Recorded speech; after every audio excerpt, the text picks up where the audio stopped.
সারা দেশে চলছে তেলের জন্য হাহাকার। কি বলছে সাধারণ মানুষ, চলুন দেখে নিই। দেশে এত তেলবাজ থাকতে পাম্পের তেলের সংকট মানতে পারলাম না। আজ যদি ইউনূস সরকারের সময় তেলের এই ঘাটতি দেখা দিত, তাহলে দেখতেন কত আন্দোলন, কত কথা।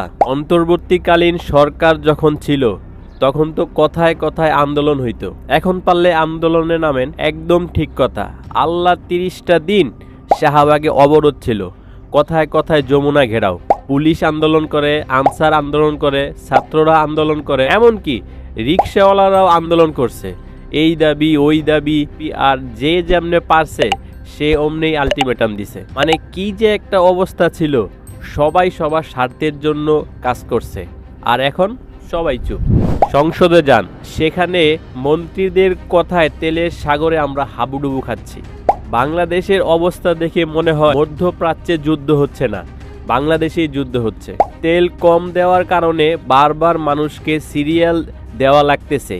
একজন একবার ট্যাঙ্কি লোড দিলে 15 থেকে 20 দিন আর দেওয়া লাগে না, এরকম অনেকেই আছে। হায়রে দেশ, একবার কারেন্ট ছিল, খাম্বা ছিল না, আর এখন পাম্প আছে, তেল নাই।